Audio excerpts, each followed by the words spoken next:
क्या आपने कभी सोचा है कि जब हम कई देवी देवताओं की पूजा एक साथ करते हैं तो उसका हमारे जीवन पर क्या असर पड़ता है? क्या इससे भगवान नाराज होते हैं या फिर सब हमें आशीर्वाद देते हैं? आज हम इस जटिल सवाल का जवाब जानेंगे भगवान श्री कृष्ण की एक अनमोल सीख से, जिसे उन्होंने एक बेहद सरल लेकिन गहरी कहानी के जरिए समझाया था। भगवत गीता में भगवान श्री कृष्ण ने कई बार कहा है, जो भी जिस भाव से मेरी पूजा करता है मैं उसे उसी भाव में स्वीकार करता हूं। लेकिन इसका मतलब यह नहीं कि हमें हर जगह भटकते रहना चाहिए। एक सच्चा भक्त वो है जो जिस भगवान में भरोसा हो उसी में पूरी श्रद्धा और विश्वास रखता है। अगर मन हर समय अलग अलग दिशाओं में दौड़ता रहेगा तो भक्ति भी बढ़ जाएगी और मन की शांति भी नहीं मिलेगी। इस कहानी के जरिए भगवान श्री कृष्ण हमें यही सिखाते हैं कि जब हम एक निष्ठ होकर भक्ति करते हैं तभी उसका असली फल मिलता है। जैसे एक सूरज से सीधी रेखा में आने वाली रोशनी ज्यादा गर्मी देती है, वैसे ही एक जगह ध्यान केंद्रित करने से ही हमें अंदर से ताकत और शांति मिलती है। हर देवता महान है, लेकिन हमें तय करना होगा कि हमारा मन किसके चरणों में पूरी तरह समर्पित है। तो चलिए इस खूबसूरत सीख को समझते हैं भगवान श्री कृष्ण की जुबानी, एक ऐसी कहानी के जरिए जो आपके दिल को छू जाएगी और सोचने पर मजबूर कर देगी। अगर आप सच में श्री कृष्ण की बातें सुनने और समझने के लिए तैयार हैं तो इस वीडियो को अंत तक जरूर देखिए। और दोस्तों, अगर ये कहानी आपके दिल को छू जाए तो बस अपने मन में श्री कृष्ण का नाम लीजिए। आपसे कोई लाइक, शेयर या कमेंट की भीख नहीं मांगेंगे, सिर्फ यही चाहेंगे कि जब भी मन बेचैन हो तो श्री कृष्ण को याद करें। वही सबसे बड़ा लाइक है हमारे लिए। तो चलिए शुरू करते हैं।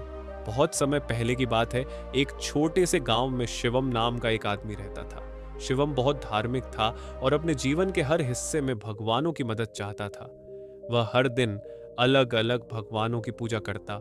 सोमवार को भगवान श्री कृष्ण, मंगलवार को हनुमान जी, बुधवार को गणेश जी और हफ्ते के बाकी दिनों में भी किसी न किसी भगवान की आराधना करता।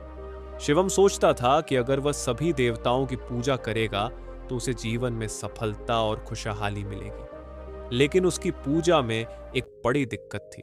शिवम कभी भी किसी एक भगवान की पूजा पूरी लगन और मन लगाकर नहीं कर पाता था। उसका मन हमेशा अलग अलग जगहों पर भटकता रहता था। वह सोचता था कि कहीं वह किसी भगवान को नाराज न कर दे, क्योंकि वह सबकी पूजा करता था। इस वजह से उसका मन बेचैन रहता था।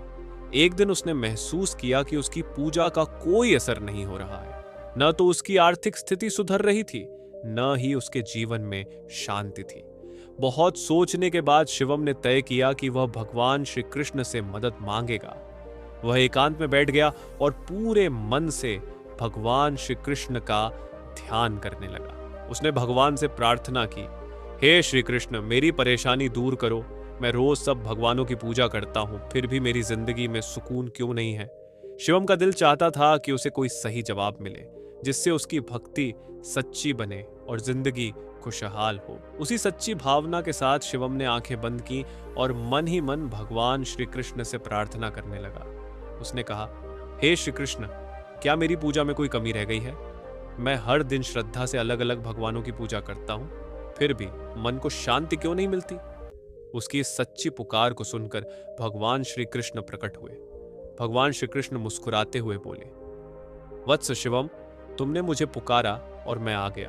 अब बताओ, तुम्हारे मन में क्या सवाल है? शिवम ने सिर झुकाते हुए कहा, प्रभु, मैं हर दिन एक अलग देवता की पूजा करता हूँ। सोमवार को आपके चरणों में बैठता हूँ, मंगलवार को हनुमान जी का ध्यान करता हूँ, बुधवार को गणेश जी की आराधना करता हूँ, फिर भी मेरे जीवन में न तो सुख है न ही मन की शांति। कृपया मेरा मार्गदर्शन कीजिए। भगवान श्री कृष्ण ने बड़े शांत स्वर में कहा, वत्स, सभी देवी देवता मेरे ही अंश हैं, इसमें कोई संदेह नहीं। लेकिन तुम्हारी साधना में एक बात की कमी है। तुम सबकी पूजा तो करते हो, पर किसी एक में पूरी श्रद्धा और समर्पण नहीं रखते। जब मन एक जगह स्थिर नहीं होता तो पूजा भी बंट जाती है, और जब पूजा बंटे तो उसका फल भी अधूरा रह जाता है। शिवम ये सुनकर चौंक गया। उसने विनम्रता से पूछा, प्रभु, क्या यह मेरी सबसे बड़ी गलती है?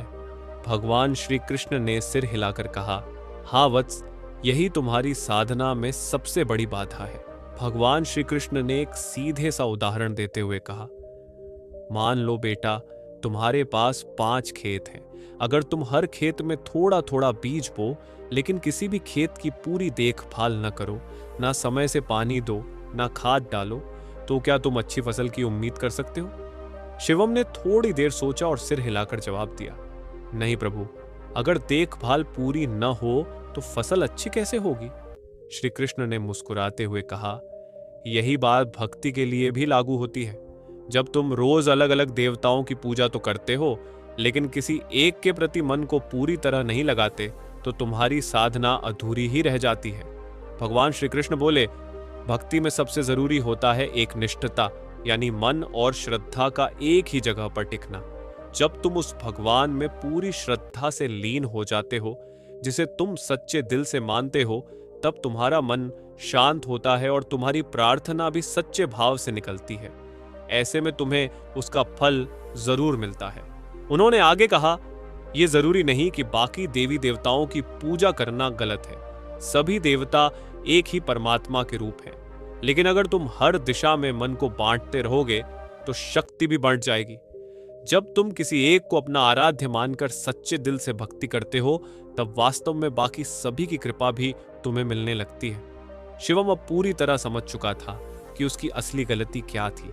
वह रोज पूजा तो करता था, लेकिन उसका मन किसी एक देवता में नहीं टिकता था। उसने निश्चय किया कि अब वह भगवान श्री कृष्ण को ही अपना भगवान मानेगा और उसी की भक्ति में खुद को समर्पित करेगा।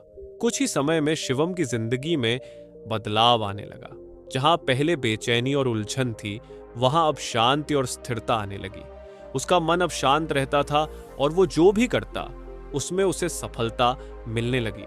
उसे अब यकीन था कि एक सच्चे भाव से की गई भक्ति कभी व्यर्थ नहीं जाती। ये कहानी हमें सिखाती है कि सभी देवी देवता एक ही परमात्मा के अलग अलग रूप हैं, लेकिन जब हम पूरी श्रद्धा और विश्वास के साथ किसी एक भगवान की पूजा करते हैं, तो बाकी सभी देवताओं की कृपा भी हमें मिलने लगती है।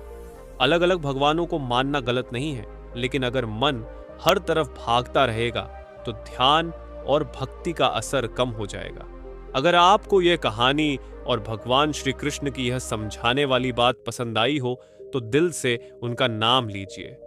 हम आपसे सिर्फ यही चाहते हैं कि जब भी मन अशांत हो, जब भी रास्ता न समझ आए, तो बस एक बार भगवान श्री कृष्ण को याद करिए।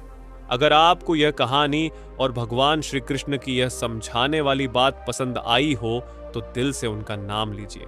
हम आपसे सिर्फ यही चाहते हैं कि जब भी मन अशांत हो, जब भी रास्ता न समझ आए, तो बस एक बार भगवान श्री कृष्ण को याद करिए। और हाँ, अगर आपने यह नहीं जाना कि भगवान ने इंसान को 100 साल की जिंदगी ही क्यों दी, तो समझिए आपने जीवन का एक बड़ा सच मिस कर दिया। उस राज को जानने के लिए बाईं तरफ जो वीडियो दिख रही है, बस उस पर क्लिक करिए।